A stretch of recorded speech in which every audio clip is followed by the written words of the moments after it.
Irmãos, a paz do Senhor. Abra sua Bíblia comigo no livro do Evangelho segundo escreveu Lucas.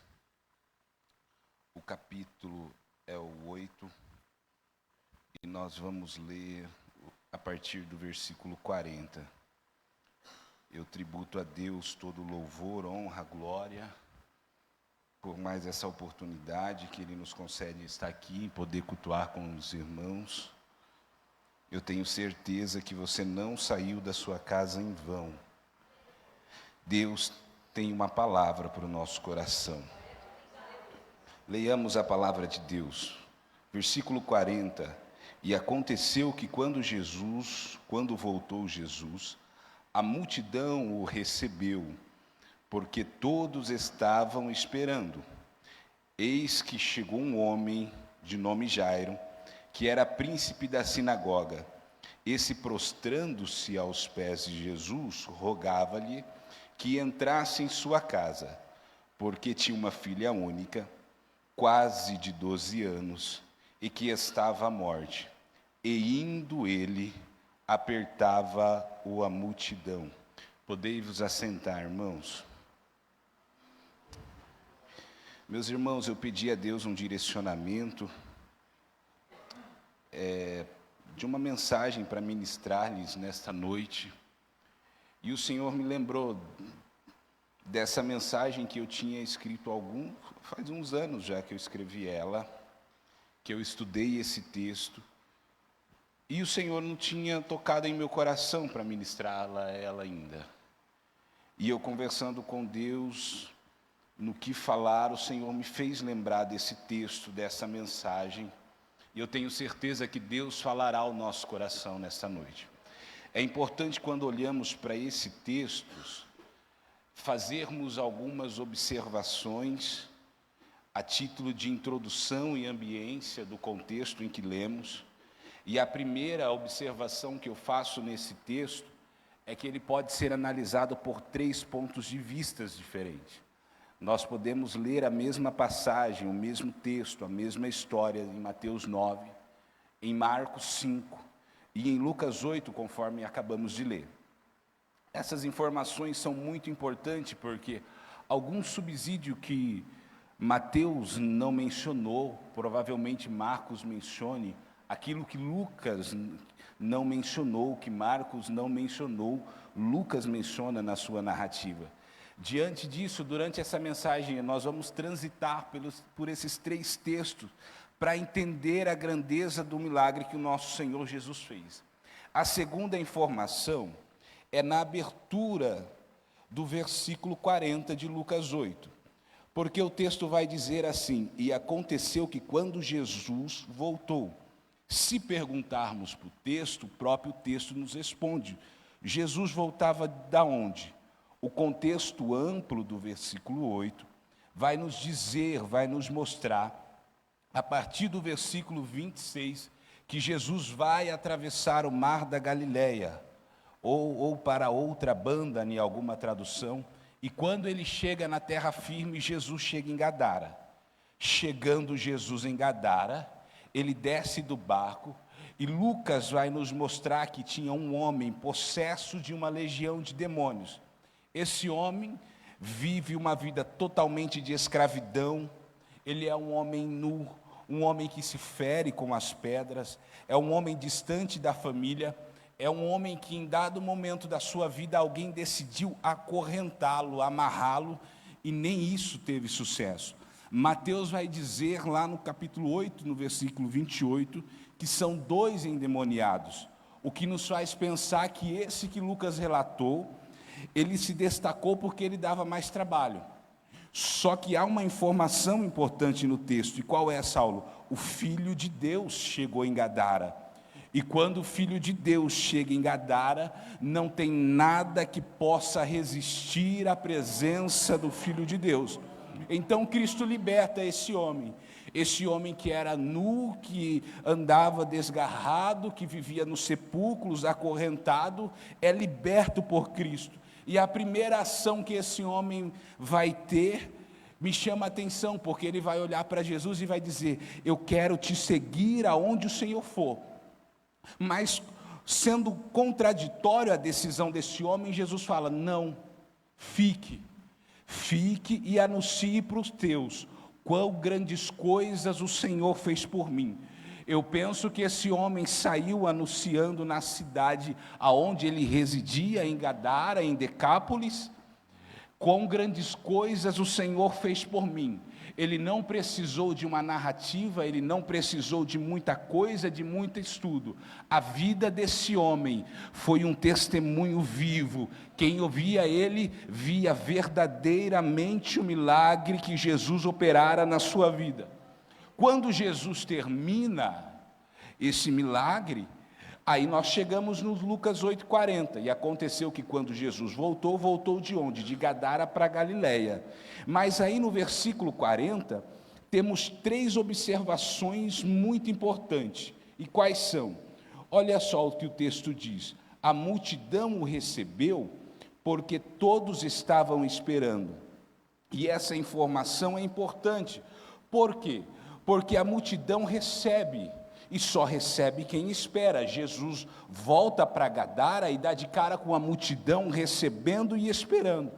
Mas o versículo 41 rouba a cena, porque o versículo vai dizer: e eis que chegou um homem. E qual era o nome do homem? Jairo. E que Jairo era? O texto nos responde: príncipe da sinagoga. Jairo é o maioral da sinagoga. Jairo era responsável pela parte administrativa da sinagoga, além de supervisionar o culto, de coordenar a leitura dos textos das Sagradas Escrituras. Então, quando começamos a estudar a vida desse homem, nós já podemos observar que Jairo conhecia as Sagradas Escrituras. Agora observe o versículo 40 novamente: a multidão o recebe, porque todos esperam. Então nós temos uma multidão que recebia Jesus porque estavam esperando. Mas no 41, o texto vai mostrar que Jairo, que também estava esperando, que também recebe, tem uma ação diferente. Ou melhor, vai ter 3 ações diferentes. A primeira, ele se prostra. A segunda, ele roga. E quando ele roga, em terceiro lugar, ele diz para o mestre: entra na minha casa. Então, um resumo desse texto aqui para nós é que eu tenho uma multidão que espera, eu tenho uma multidão que recebe, mas eu não tenho uma multidão que adora. Observe que Jairo não só recebe, não só espera, mas a primeira ação de Jairo quando ele vê o mestre é adorar. Com isso, Jairo começa nos ensinando a partir desse texto, do versículo 41, que existe uma forma correta de nós cultuarmos nessa noite. E qual é a forma correta, Saulo? A forma correta é adorar. Ou seja, nem sempre a multidão que recebe, que espera, é a multidão que adora. Eu posso estar num culto como esse e falar: está vazio, o culto está quieto, os irmãos estão quietos, a igreja está vazia, mas pode ter irmão aqui adorando, como também pode ter uma multidão aqui dentro que só recebe, que espera e esquece de adorar. Eu posso entrar num culto como esse, a presença do Espírito Santo descer na casa, tomar a igreja, e eu ficar de boca fechada, porque eu só recebo e espero e esqueço de adorar. Só que Jairo nos ensina que tem uma multidão esperando, uma multidão que recebe, mas tem um Jairo sozinho que adora. E quando Jairo percebe que Jesus chega, ele vai ter essa atitude diferente. O texto de Mateus 9,18 vai dizer que Jairo adora. Então prostrar-se, que diz em Lucas 8,41, é o mesmo que adorar. Quando nós saímos da nossa casa para vir ao templo, para vir cultuar, normalmente tende-se a nós termos um propósito. E algumas igrejas por aí estão ensinando que o propósito é vir buscar, tomar posse e receber. Algumas vezes nós perguntamos para alguns irmãos: você está indo na igreja fazer o quê? Estou indo buscar a minha bênção. Não é errado vir buscar a bênção, até porque o nosso Deus é poderoso para dar. Nosso Deus é poderoso para fazer. Mas esse não é o propósito nosso aqui nessa noite. O nosso propósito é adorar. É bem verdade que o nosso Deus é poderoso para fazer isso e muito mais. É por isso que Paulo, lá em Efésios 3, no versículo 20, vai dizer que Deus é poderoso para fazer infinitamente mais do que aquilo que pedimos e pensamos, conforme o poder que em nós opera. Que Ele pode fazer, ninguém pode negar. Que Deus é poderoso para fazer o que você veio buscar aqui nessa noite, ninguém pode negar. Mas a forma correta de virmos no culto não é buscar, tomar posse e receber. A forma correta é adorar. Nós precisamos ter em mente que ao virmos ao culto, que saímos da nossa casa, o nosso propósito precisa ser adorar. Precisa ser entregar a Deus a nossa adoração. É por isso que quando nós entramos pelas portas, a primeira coisa que vemos, quando olhamos para cá, é o altar. Se tem altar, significa que eu preciso entregar algo, que eu preciso deixar algo. A igreja, o culto é o lugar onde a gente entrega, aqui é o lugar onde a gente devolve, aqui é o lugar onde oferecemos a Deus aquilo que temos de melhor, aqui é o lugar onde nós viemos adorar. E não é pelo fato de termos poucos irmãos na casa, no culto, que nós precisamos mudar o nível da nossa entrega e da nossa adoração. Porque quando vimos aqui, nós precisamos ter em mente, estou indo para o templo, mas estou indo para adorar. Saulo, mas eu adoro e recebo quando? Já recebeu. Recebeu quando você acordou essa manhã, recebeu quando você teve alimento na sua casa para almoçar, recebeu ao ver a sua família com você, tantas mães, tantos pais, tantas esposas, tantos esposos que estão lamuriando, chorando a morte de um ente querido, e você está aqui nesta noite com saúde na sua casa, e a ordem de Deus hoje para alguém aqui é: adore, somente me adore. Afinal de contas, nossa dívida com Cristo é tão alta que para começarmos a diminuir ela, nós precisamos adorá-lo. Adorá-lo. É por isso que Paulo vai dizer aos irmãos de Romanos no capítulo 11, 35, quem deu a ele primeiro para que retribuíssemos? Nós nunca vamos dar alguma coisa a Deus para que Ele venha nos retribuir. Certamente, irmãos, tenhamos isso em mente, que Deus nos dará tantas coisas, que é impossível pagar a dívida que temos com Ele. Então a melhor forma de pagarmos a dívida é adorar. O melhor caminho é adorar. Quando Cristo chega, Jairo adora. A multidão espera, recebe porque espera, mas Jairo tem uma atitude diferente, Jairo adora. A segunda coisa que Jairo fez, depois de adorar, ele vai dizer, ele pediu, ele rogou. O texto vai dizer, rogava-lhe. E rogar é um dos níveis de oração. Nós podemos identificar pelo menos 4 níveis de oração. A primeira é clamar, a segunda suplicar, a terceira rogar e a quarta prostrar-se. Quando eu clamo, a necessidade é minha. Quando eu suplico, a necessidade é de alguém. Quando eu rogo, é porque eu já tenho um não de Deus na história. Então Jairo vai rogar, Jairo vai pedir. Vejam que primeiro Jairo adora, depois ele pede. Jairo está nos ensinando de novo, igreja. E o que ele nos ensina? Existe uma forma correta de culto. Não cheguem pedindo, cheguem adorando. Não dá para nós sairmos de casa e dizendo, hoje eu vou para o culto, e se Deus não falar comigo, se Deus não fizer o que eu preciso, eu não volto mais, porque aí nós já saímos perdendo a bênção. Até porque o culto não é lugar de barganha, a igreja não é o lugar de troca, Deus não faz troca e não aceita troca de ninguém. Aqui é lugar de culto, de louvor, de adoração, de glorificar ao nome do Senhor. E aliás, só para que você tenha ciência, enquanto você adora aqui, Deus vai movendo as coisas lá no seu trabalho, lá na sua casa, no meio da sua família. Deus pode curar, enquanto você está aqui adorando a Deus. Aleluia. Então Jairo começa nos ensinando que primeiro ele adora, depois ele pede. Quando ele vai pedir, o texto vai dizer, rogava-lhe que entrasse na sua casa. E aí isso me intriga, porque o pedido de Jairo é complicado entendermos. Você está com o mestre, o mestre o Rei dos Reis, o Senhor dos Senhores, e você vai pedir para Ele entrar na sua casa com tantas coisas, com tantas outras coisas para você pedir? Se fizéssemos essa pergunta para Jairo, Jairo iria nos responder assim: é que eu tenho 3 problemas dentro de casa, e se eu pedir para o mestre entrar dentro de casa, ele entra onde tem 3 problemas e resolve os 3. Olha o versículo seguinte, 42, tinha uma filha única, já é o primeiro problema. O segundo problema, porque era mulher. Na cultura, no contexto histórico aqui, o judeu via na sucessão da sua genealogia o filho homem. Então, para todo judeu, ele queria ter filho homem. Quando ele tinha filha mulher, para ele já era um problema, porque ele falava assim: quem vai dar sequência à minha linhagem? Eu não tenho nenhum filho homem, nenhum filho do sexo masculino, para dar sequência à minha linhagem. Então, Jairo tem 3 problemas: filha única. Primeiro problema, tinha quase 12 anos. Segundo problema. Terceiro problema, estava à beira da morte.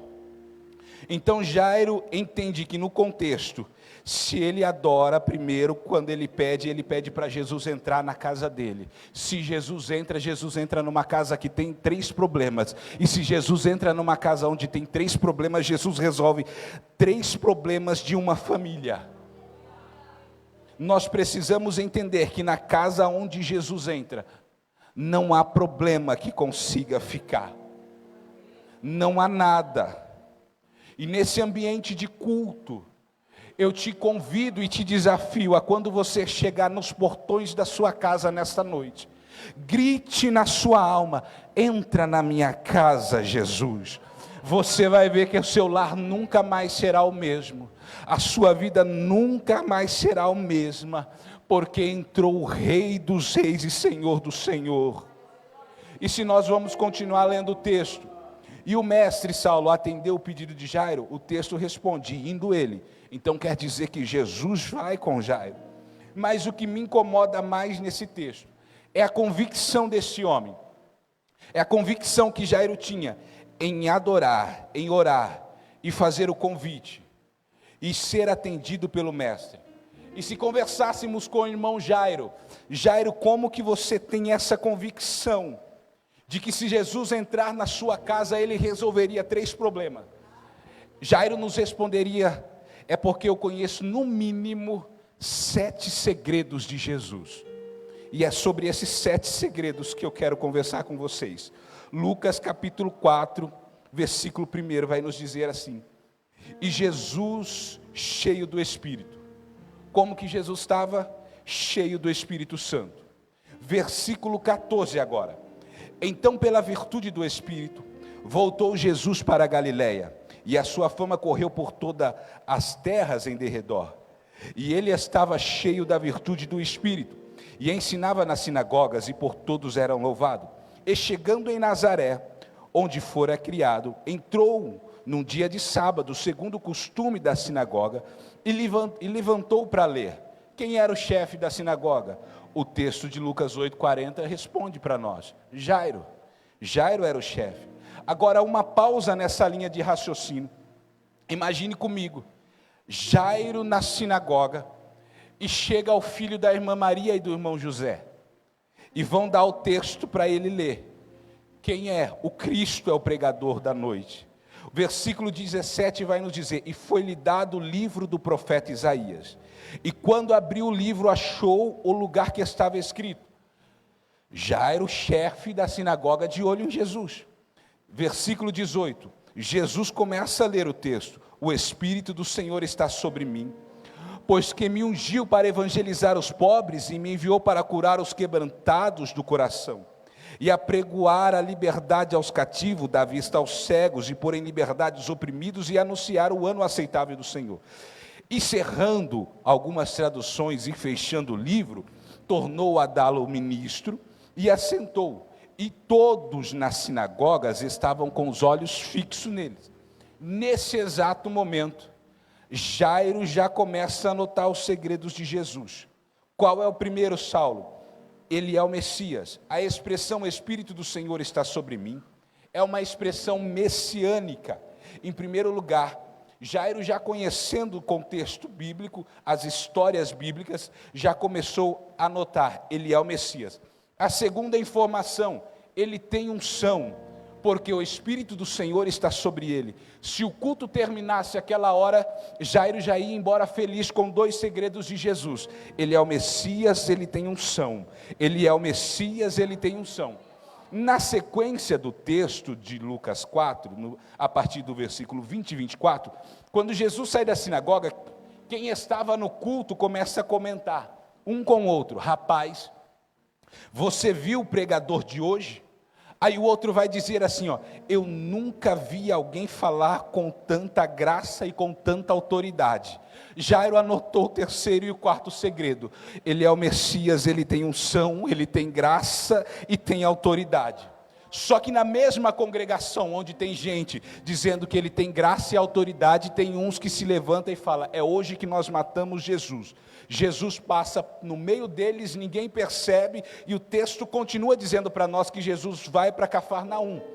Quando Jesus chega em Cafarnaum, eu penso que Jairo está seguindo o mestre. Ele continua anotando: ele é o Messias, ele tem unção, ele tem graça e autoridade. Só que Jesus chega em Cafarnaum e vai entrar em outra sinagoga. Quando Jesus entra na outra sinagoga, o versículo 31 vai dizer para nós que tem um camarada lá endemoniado e ninguém sabia.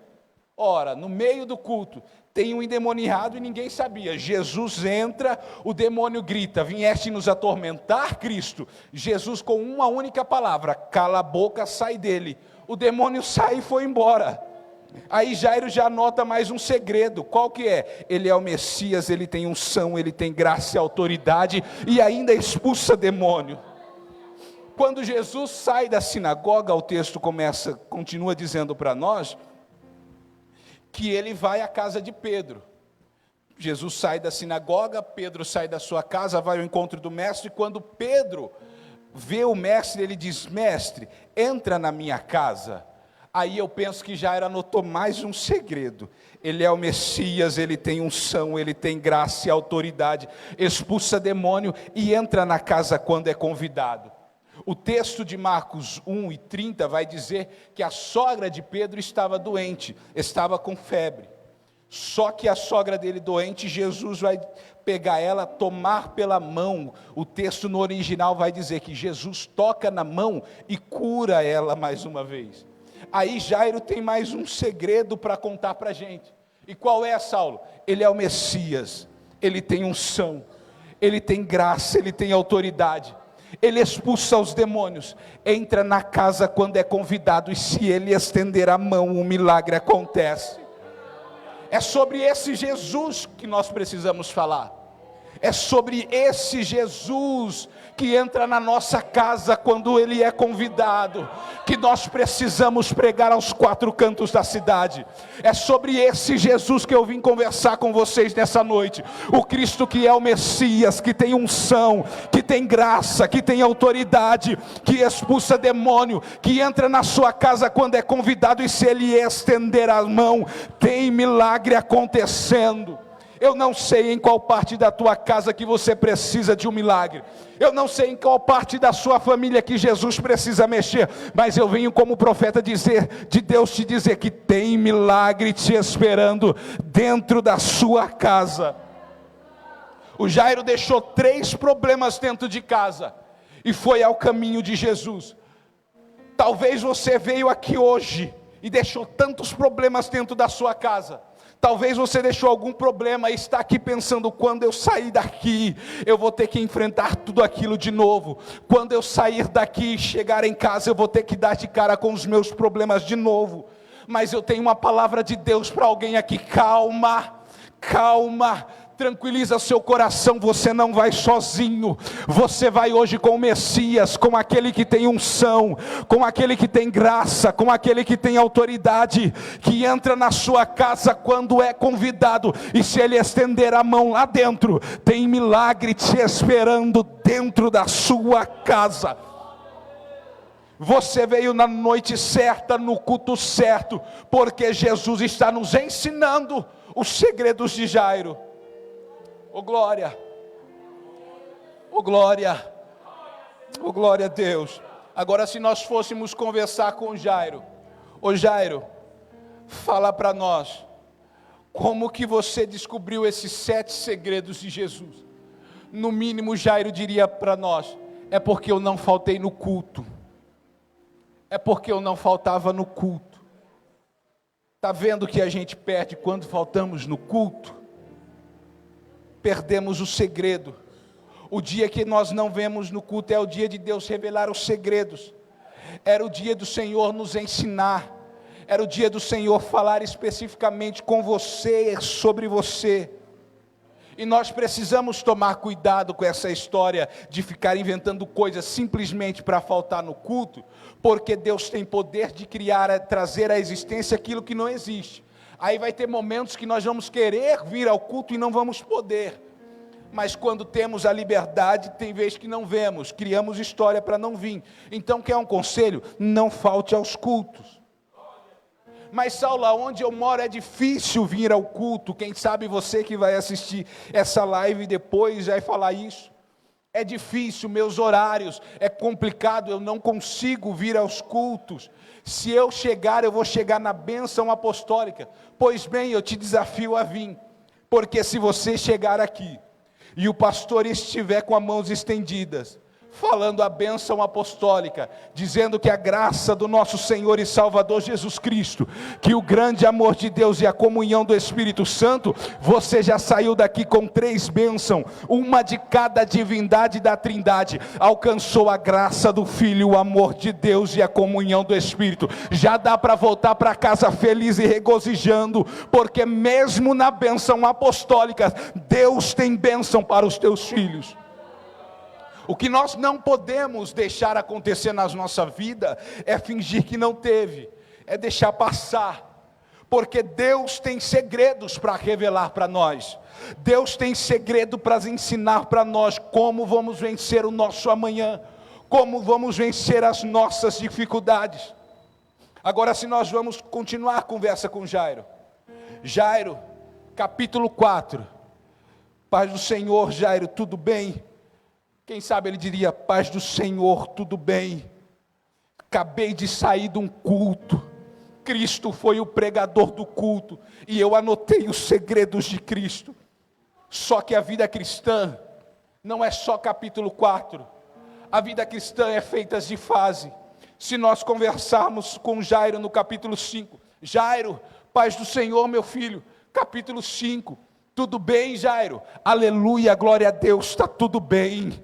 Jairo, capítulo 6, paz do Senhor, tudo bem, Jairo? Oh, glória a Deus, aleluia, está tudo bem, estou recebendo revelação do céu. Jairo, capítulo 7, tudo bem, Jairo? Oh, glória, aleluia, está tudo bem. Jairo, capítulo 8, com 3 problemas dentro de casa, vai ficar desesperado? É ruim, hein? Eu estava no culto, e está marcado aqui, ó, que eu tenho um amigo, eu estava no culto, não vou me desesperar, porque o meu amigo é o Messias, porque o meu amigo tem unção para resolver problema. Jairo, com 3 problemas dentro de casa, e agora, como que você vai adorar? Como que você vai continuar indo para a sinagoga? Como que você vai continuar cultuando? Eu estava no culto e eu anotei o segredo de Jesus.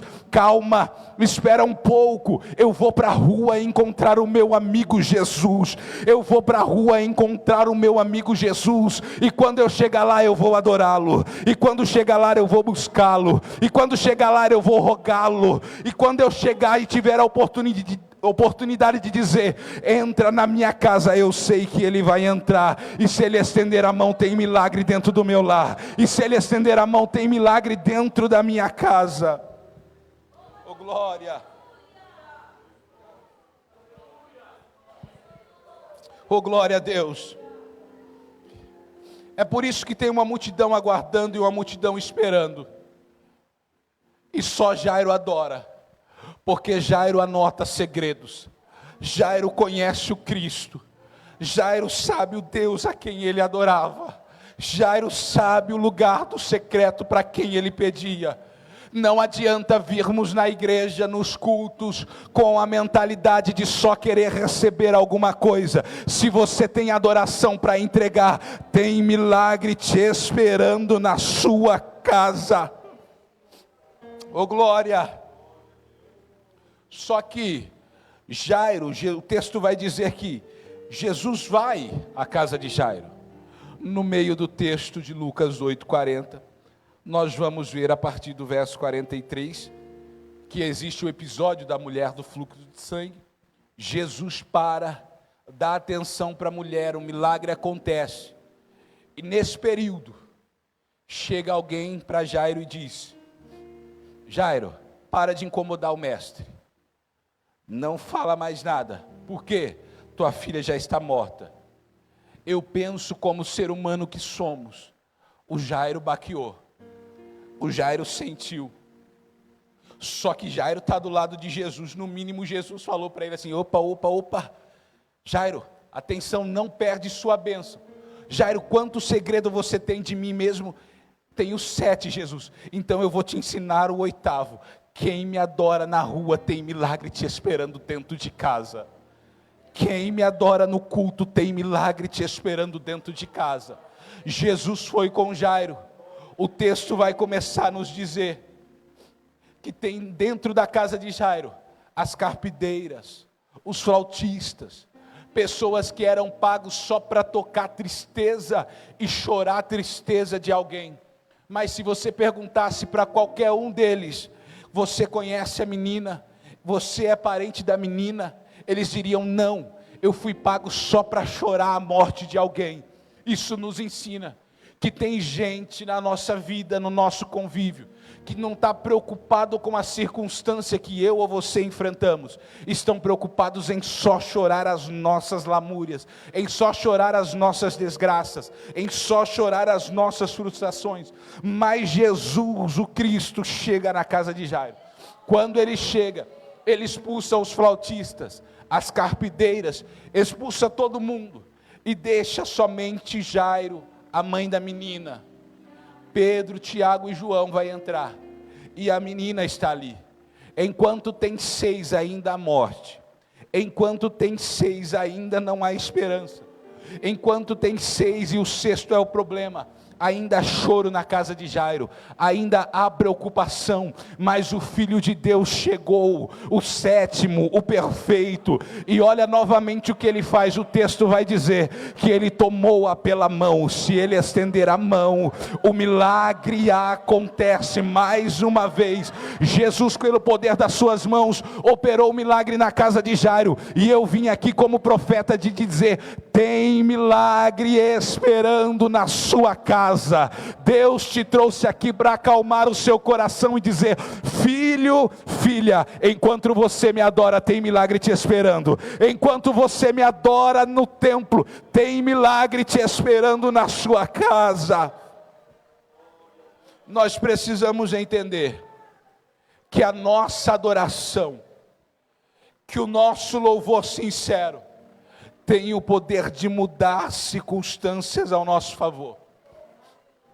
Se Jairo só esperasse, se Jairo só recebesse, e se Jairo não adorasse, não teria milagre. Independente da circunstância que você ou eu atravessarmos, precisamos ter em mente que quem adora Jesus no templo, tem milagre dentro de casa. Que quem exalta o nome de Cristo no templo, tem milagre esperando no trabalho.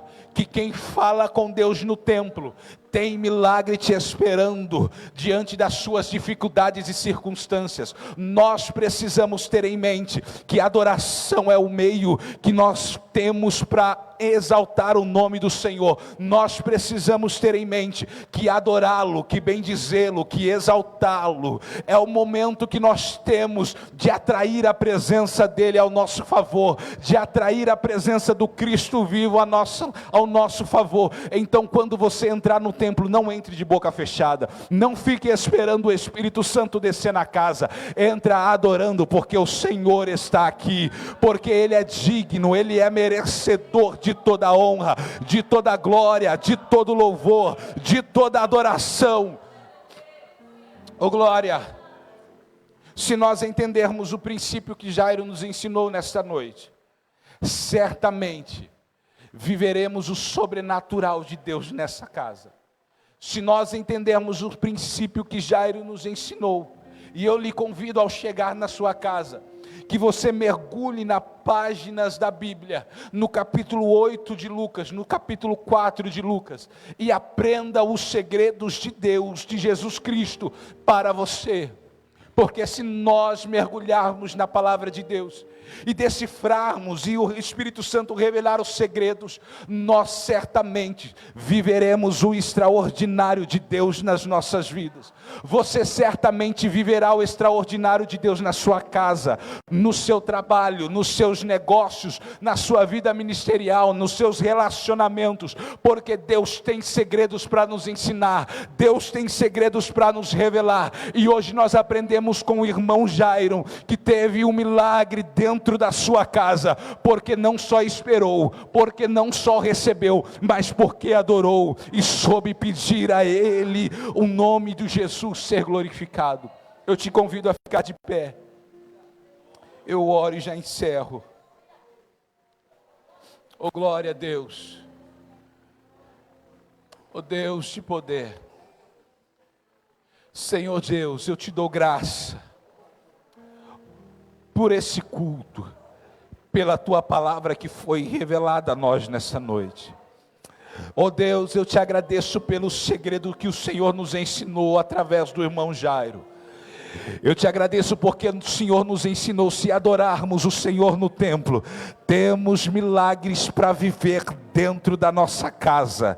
Eu te dou graças, Jesus, por todos aqui que ouviram a sua palavra, por todos que estavam aqui com o coração aberto para cultuar ao Senhor nesta noite. Obrigado pelos teus segredos, obrigado pelos teus ensinamentos. Senhor, nos guarda, nos protege, ajuda os teus filhos a adorar nos momentos de adversidade, a adorar nos momentos de provações, a adorar o Senhor em qualquer circunstância, porque hoje aprendemos que enquanto adoramos, temos milagres sendo revelados, enquanto adoramos, temos propósitos para serem vividos, enquanto te adoramos, o Senhor trabalha ao nosso favor, e por isso te agradecemos, Deus, pela tua bondade, pela tua misericórdia, por tudo que o Senhor fez e faz por nós. É o que eu te agradeço em nome de Jesus Cristo. Amém e amém.